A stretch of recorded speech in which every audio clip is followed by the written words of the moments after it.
Shalom Bapak Ibu Saudaraku yang dikasihi Tuhan. Saya berharap Bapak Ibu dalam keadaan sehat, mengalami sukacita, dan juga senantiasa diberkati oleh Tuhan. Mari saya mengajak kita semua untuk merenungkan satu bagian firman Tuhan yang saya ambil dalam kitab 1 Petrus pasal 1 ayat 14 sampai ayat yang ke-16. Hiduplah sebagai anak-anak yang taat dan jangan turuti hawa nafsu yang menguasai kamu pada waktu kebodohanmu. Tetapi hendaklah kamu menjadi kudus di dalam seluruh hidupmu, sama seperti Dia yang kudus yang telah memanggil kamu. Sebab ada tertulis, kuduslah kamu sebab aku kudus. Teks yang baru saja kita baca merupakan satu penggalan dari surat yang ditulis oleh Rasul Petrus kepada orang-orang Kristen yang tersebar di beberapa kota. Di antaranya ialah Pontus, Galatia, Kapadokia, Asia Kecil, dan juga Bitinia. Mereka orang-orang yang ada di daerah itu sebagai orang pendatang. Di daerah asal mereka ditolak karena iman percaya mereka kepada Kristus sehingga mereka menyebar ke beberapa kota yang saya sebutkan tadi.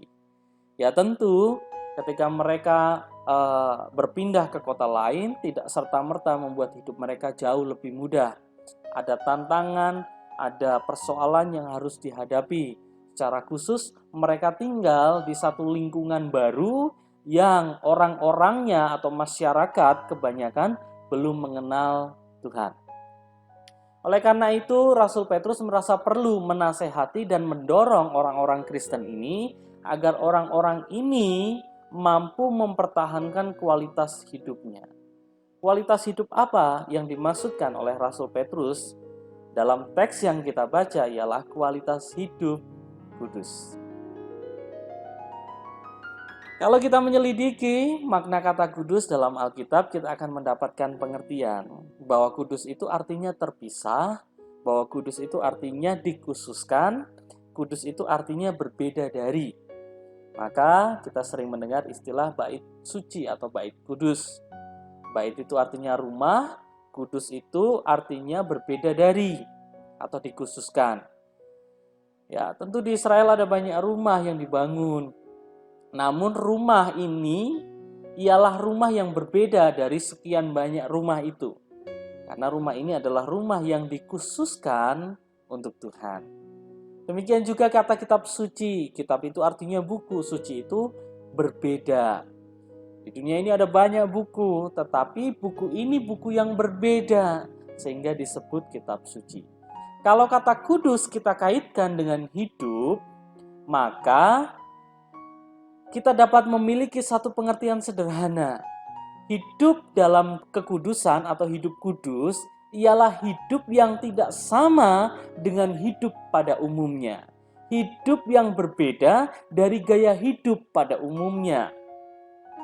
Maka ada satu pengertian dalam bahasa Ibrani, kata kudus itu berasal dari kata kados, yang memiliki satu definisi, artinya itu naik lebih tinggi. Nah, kadang-kadang diartikan seperti itu. Dan dalam bahasa Inggris itu mendapatkan satu definisi khusus, di atas rata-rata. Jadi, kalau hidup kudus itu ialah hidup yang berbeda dari hidup pada umumnya. Berbeda itu ada dua, bisa di atas, bisa di bawah. Tetapi kalau kita menyelidiki kata kudus, berarti harus di atas rata-rata. Yang saya maksudkan di atas rata-rata jelas ialah di atas rata-rata standar dunia. Standar yang dipakai bukanlah gaya hidup dunia, tetapi firman Tuhan yang menjadi standarnya. Kehidupan Yesus yang menjadi standar kita hidup. Itulah yang dimaksud dengan hidup kudus. Nah, sebelum Petrus menjelaskan lebih jauh pengajarannya tentang kekudusan, di ayat yang ke-14, Petrus membangun satu argumen yang logis dan juga teologis untuk memberikan alasan mengapa kita harus hidup kudus. Dikatakan di sana di ayat yang ke-14, hiduplah sebagai anak-anak yang taat dan jangan turuti hawa nafsu yang menguasai kamu pada waktu kebodohanmu. Ya, ada kata anak-anak. Anak-anak ini kalau kita baca konteks ayat sebelumnya maupun sesudah dari teks ini ingin menunjukkan hubungan para pembaca surat ini yang tadinya itu orang-orang Yahudi yang baru bertobat tadi sebagai anak-anak dari Tuhan. Petrus mau menyampaikan bahwa status mereka bukanlah orang asing di hadapan Tuhan. Status mereka bukanlah orang-orang yang berdosa lagi di hadapan Tuhan. Status mereka bukanlah para pemberontak lagi di hadapan Tuhan, tetapi statusnya sudah berubah menjadi anak-anak Tuhan. Inilah satu alasan mengapa kita harus hidup kudus. Karena kita anak Allah. Berbicara mengenai anak Allah, ya, 2000 tahun yang lalu Yesus datang ke dunia. Dia mati di kayu salib untuk menanggung dosa dan pelanggaran kita. Harusnya kita yang bertanggung jawab untuk hal itu. Harusnya kita yang dihukum, kita yang mengalami murka Tuhan, tetapi Yesus mau tanggung itu untuk kita. Dan dampak dari itu semua ialah ketika kita percaya kepada Kristus, maka hidup kita diubahkan. Kita tidak lagi mendapatkan ancaman murka Allah atau hukuman Allah ketika kita percaya kepada Kristus. Namun, hubungan kita dengan Allah diperbaiki. Hubungan kita dengan Allah dipulihkan. Bahkan kita tidak akan pernah menemukan konsep teologis di ajaran agama manapun. Ketika kita diperdamaikan, hubungan kita diperbaiki dengan Allah, status kita diangkat menjadi anak-anak Allah. Wow, ini dahsyat sekali Bapak Ibu Saudara.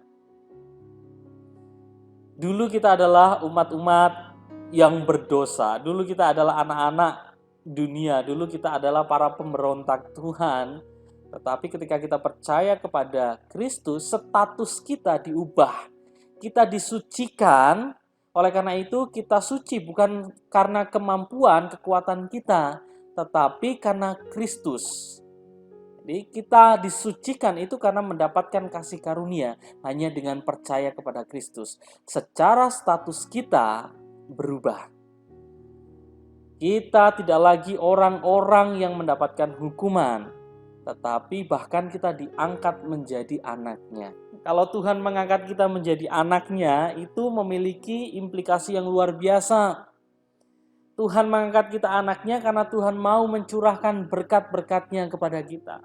Berkat-berkat apa? Ya keselamatan, terus kemudian jaminan pemeliharaan, kedamaian, dan seluruh janji-janjinya dalam firman Tuhan itu diberikan kepada kita. Ini ialah dampak kita menjadi anak Tuhan. Tetapi bukan hanya sekedar itu yang Tuhan mau. Yang Tuhan mau ialah ketika kita menjadi anak, kita mewarisi bukan hanya berkatnya, tetapi mewarisi sifat dan karakternya. Ya. Kita sering mendengar istilah buah jatuh tidak jauh dari pohonnya. Atau like father, like son. Seperti apa orang tuanya, seperti itu juga anaknya. Maksudnya apa? Ya tentu, sebagai anak Tuhan, kita harus sama dengan Bapa kita. Kita harus memiliki karakter-karakter yang sama dengan Bapa kita. Ini yang dimaksudkan dengan anak-anak Allah. Ya, pernah satu kali saya mengajak istri dan anak saya untuk mengunjungi orang tua saya di daerah Kendal. Jadi di sebelah rumah saya itu ada jarak sih, tetapi tidak jauh dari rumah saya itu ada satu aliran sungai yang tidak terlalu dalam dan relatif jernih. Itu tempat saya mancing, itu tempat saya mandi dulu ketika saya tinggal dengan orang tua saya. Saya mengajak anak saya dan anak saya bermain bahagia di air tadi. Saya mulai memperhatikan karena terlalu lama dia main di air, dia mulai kedinginan dan bibirnya itu pucat, Bapak Ibu. Saya bilang, ayo dek, sudah selesai mainnya, kita ganti baju. Anak saya bilang, no. Dia nggak mau, Bapak Ibu. Kemudian saya berkata, oke, sebentar lagi ya. Setelah itu kita akan selesai. Saya mulai takut karena sekalipun kedinginan dia masih bertahan di situ, dan kemudian saya paksa dia untuk selesai. Saya ambil anak saya dan saya bawa ke rumah. Kemudian saya dudukkan dan saya memberi pengertian karena dalam perjalanan tadi dia nangis. Dia tidak mau berhenti main air. Setelah saya selesai memberi dia pengertian, dia masih nangis, Bapak Ibu. Saya masuk ke ruangan kamar untuk mengambil baju ganti untuk anak saya. Tetapi mama saya berteriak, anakmu lari, katanya. Dia lari menuju ke sungai tadi. Saya kejar dan saya tangkap anak saya, kemudian saya bawa. Anak saya meronta, menangis, ya, meraung-raung di situ. Sampai mama saya keheranan dan mama saya berkata, persis seperti kamu, ngeyel dan keras kepala ya. Saya hampir lupa bahwa saya memiliki sifat seperti itu. Seperti apa orang tuanya, seperti itu juga anaknya biasanya.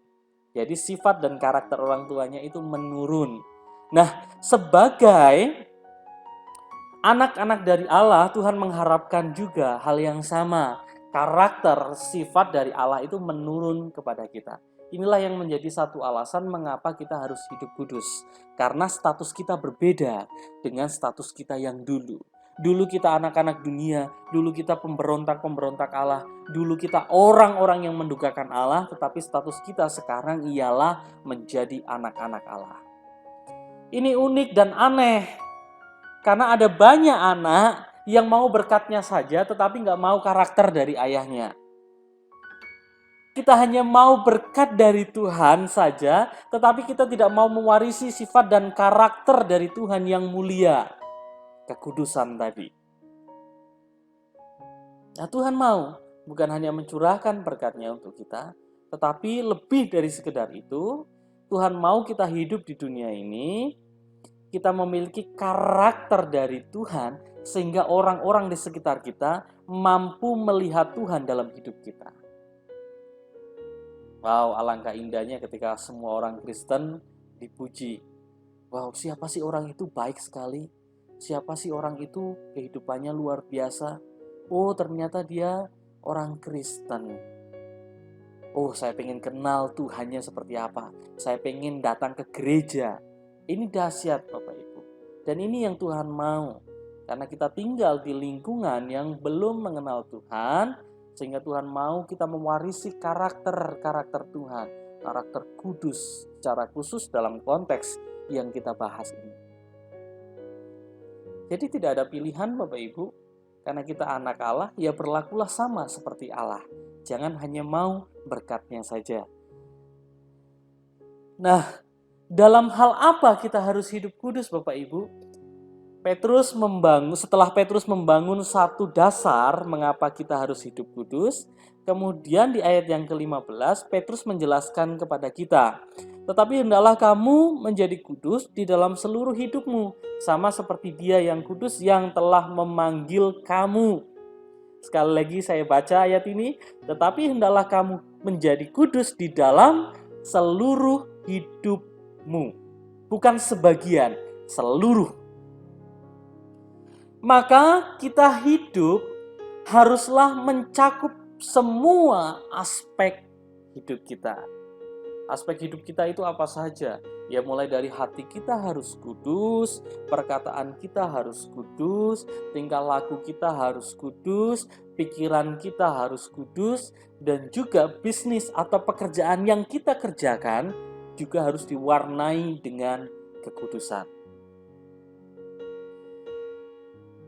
Petrus menjelaskan kita harus hidup kudus dalam seluruh aspek hidup kita sama seperti Dia yang kudus. Dia dimaksudkan dalam teks yang kita baca tentu adalah Kristus yang telah memanggil kita. Jadi Petrus bukan hanya sekedar memberikan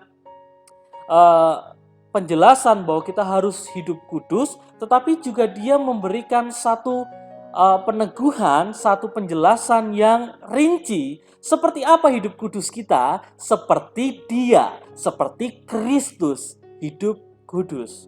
Nah, kita harus mencontoh Kristus sebagai satu teladan dalam hidup kita. Hati Kristus, hati yang penuh dengan belas kasihan, hati yang penuh dengan kasih sayang. Dia tidak pernah menyimpan kebencian, dia tidak pernah menyimpan dendam dalam hidupnya.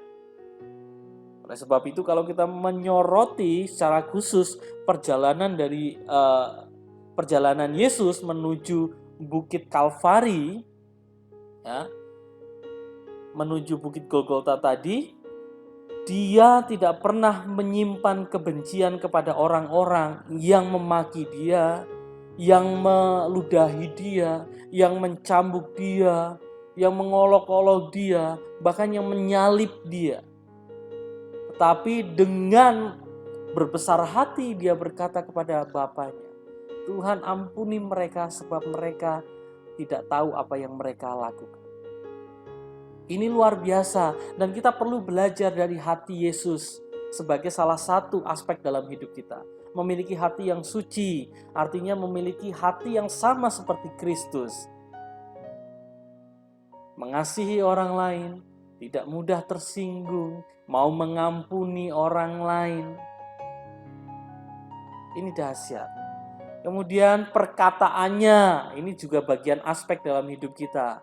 Harus seperti Kristus. Perkataan apa yang Kristus keluarkan? Perkataan yang membangun. Perkataan yang menyejukkan. Perkataan yang tidak berisi gosip, apalagi fitnah. Perkataan yang mengucap syukur. Perkataan yang tidak mengeluh dengan hidup ini. Nah, kita harus belajar mengucapkan kata-kata itu.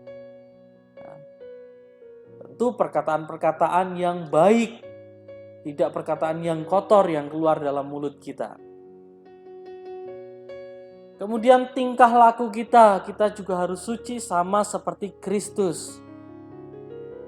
Nah, ada banyak tantangan di zaman ini kalau kita bersikap hidup suci. Ketika SMP, SMA, ada banyak teman-teman saya yang sudah mulai merokok dan kemudian saya ditawari rokok. Saya biasanya akan menolak itu. Dan saya berkata, enggak lah. Tetapi kata-kata andalan mereka ialah, enggak gentle kamu. Hari gini kok laki-laki enggak merokok. Hello, gentle seseorang diukur hanya dari sebatang rokok. Logikanya di mana? Tetapi itulah yang terjadi di zaman sekarang. Ketika kita mencoba untuk hidup kudus, maka kita dianggap ketinggalan zaman. Ketika kita hidup kudus, kita dianggap kurang update. Dan dunia begitu kuat menggiring kita supaya kita mengikuti perkembangan zaman yang kadang-kadang dengan mudah kita akan meninggalkan kekudusan. Ya. Tuhan mau dalam tingkah laku kita pun kita hidup suci, hidup kudus. Kemudian dalam pikiran kita memikirkan hal-hal yang baik, memikirkan hal-hal yang positif. Ini juga aspek dalam hidup kita. Bisnis dan pekerjaan itu juga bagian yang tidak dapat kita pisahkan dari kekudusan tadi. Ya. Wah, kalau bisnis kudus, kalau usaha kudus ya nggak dapat untung. Berbeda ya Bapak Ibu antara untung dan merugikan orang lain. Yang saya maksud di sini bisnis atau pekerjaan yang kudus itu bisnis yang jangan merugikan orang lain. Untung ya boleh, tetapi merugikan orang lain jangan. Saya pernah mengajak istri saya, menemani istri saya ke belanja ke pasar. Dia memilih-milih jeruk. Ya, setelah dia pilih dia masukkan untuk ditimbang, kemudian dia kasih ke penjualnya untuk ditimbang. Saya bersama anak saya gendong anak saya. Ya saya tidak terlalu fokus dengan pilihan istri saya, tetapi ketika saya menimang anak saya fokus saya teralihkan. Ketika istri saya berkata, "Nggak usah Bu," saya kemudian melihat istri dan melihat penjualnya. Ternyata ibu penjual tadi mau memberikan satu jeruk, ya tidak terlalu bagus. Jeruknya itu sudah layu tetapi masih bisa dimakan lah. Ibu itu mau memberikan ke dalam bungkusan kresek yang dia timbang.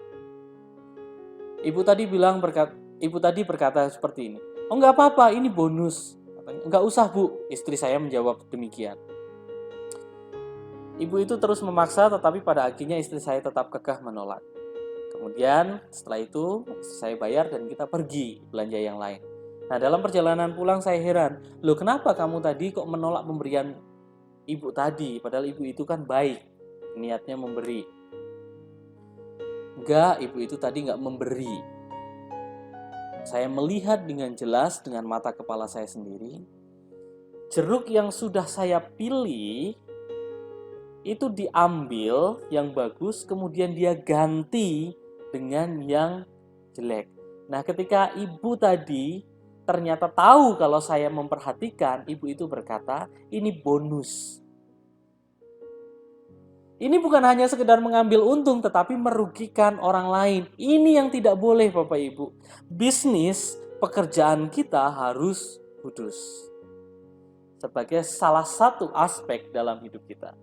Jadi kudus itu dalam seluruh aspek. Kita nggak bisa berkata, "Oh memang kata-kata saya kasar, tetapi hati saya baik." Nggak bisa. Kudus itu harus seluruhnya, dalam perkataan juga dalam hati. Oh tidak, saya memang orangnya kata-katanya kasar, tapi saya nggak pernah bersikap kasar dengan orang lain. Nggak bisa.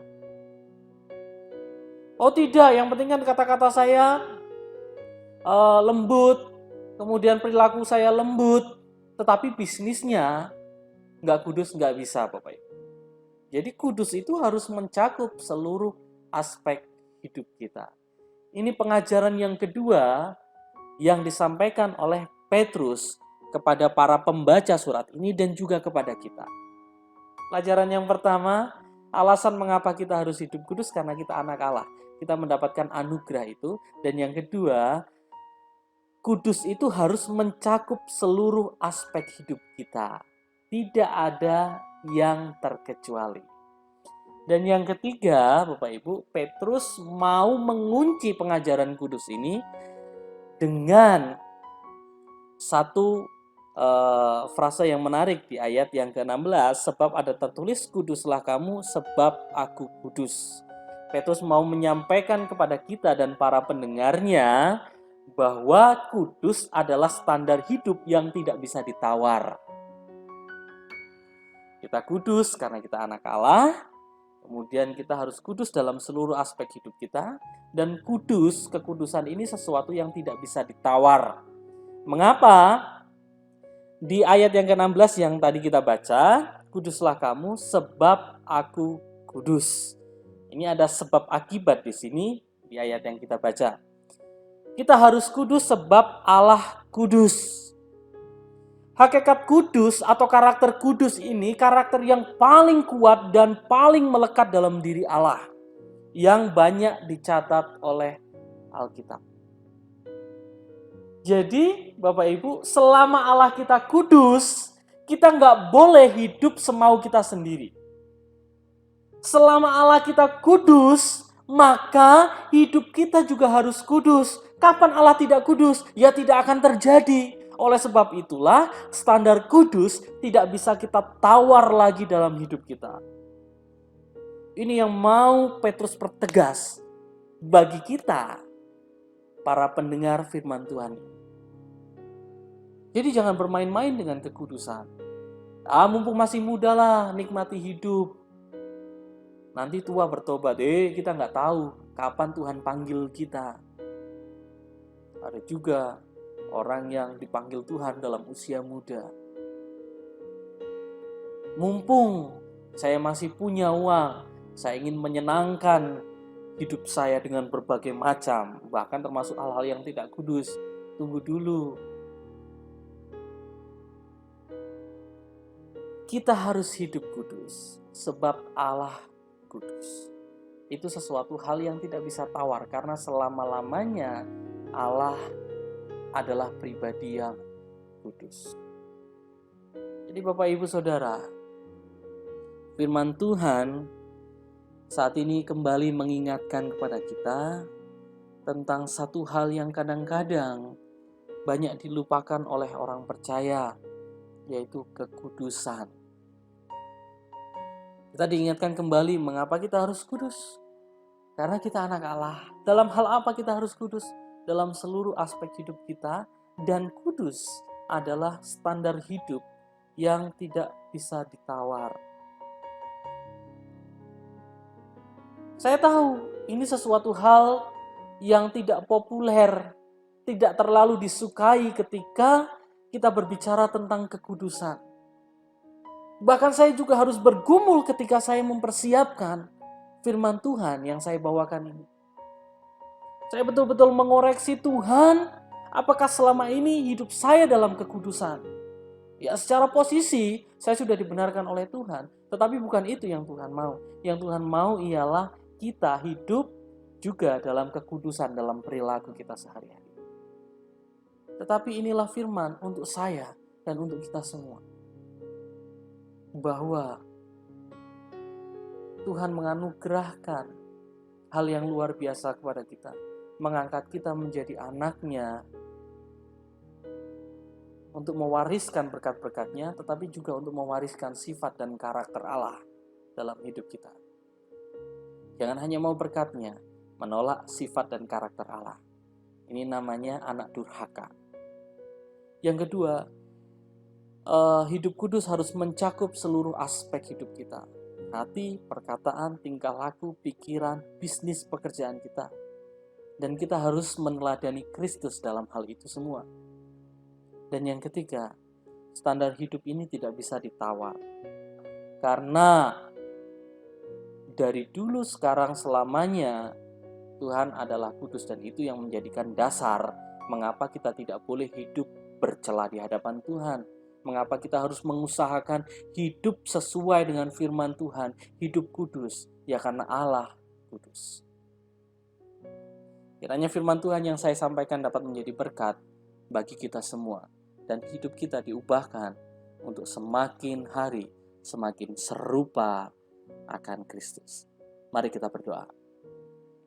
Tuhan Yesus, terima kasih kami diingatkan kembali sesuatu hal yang sangat penting yang kami perlu jaga dalam hidup kami, yaitu kekudusan. Terima kasih karena Tuhan sudah mengangkat kami menjadi anak-anak-Mu. Ini adalah satu anugerah, bukan karena kuat dan gagah kami, tetapi ini adalah anugerah kemurahan-Mu yang Kau berikan kepada kami secara cuma-cuma. Oleh karena itu, ajari kami Tuhan, melalui Roh Kudus dalam hidup kami, pimpinlah kami supaya kami hidup kudus dalam seluruh aspek hidup kami. Sepanjang waktu, sepanjang kondisi, dan dimanapun kami berada. Kami tahu ini sulit, tetapi kami percaya Roh Kudus dalam hidup kami akan membimbing kami menjalani kehidupan yang kudus. Dalam berkat nama Tuhan Yesus, kami berdoa dan bersyukur. Haleluya. Amin. Tuhan memberkati Bapak Ibu Saudara sekalian. Ya, saya meyakini Bapak Ibu Saudara telah diberkati oleh firman Tuhan yang dibawakan oleh hambanya Pak Agus Mesak. Kita mengucap syukur untuk kebenaran firman-Mu yang menggambarkan bahwa kita harus hidup di dalam kekudusan. Kita akan mengakhiri ibadah kita. Mari saya undang Bapak Ibu bangkit berdiri dengan saya. Angkat kedua tangan Bapak Ibu Saudara dan terimalah berkat Tuhan. Semoga Allah sendiri menguduskan Bapak Ibu Saudara. Semoga roh, tubuh, jiwa saudara terpelihara sempurna dalam kasih Tuhan. Tuhan yang memanggil saudara Allah yang setia. Dia tidak pernah meninggalkan saudara. Dia dekat dengan kehidupan saudara. tinggal dalam kekudusannya, dan terima kemenangan lepas kemenangan yang Dia berikan dalam kehidupan saudara.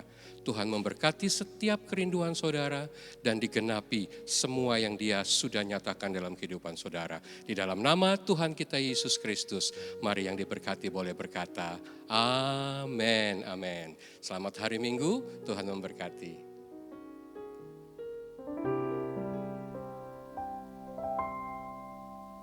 Namun ku tahu yang ku percaya, dan aku yakin kan kuasanya. Ia menjaga yang ku taruhkan hingga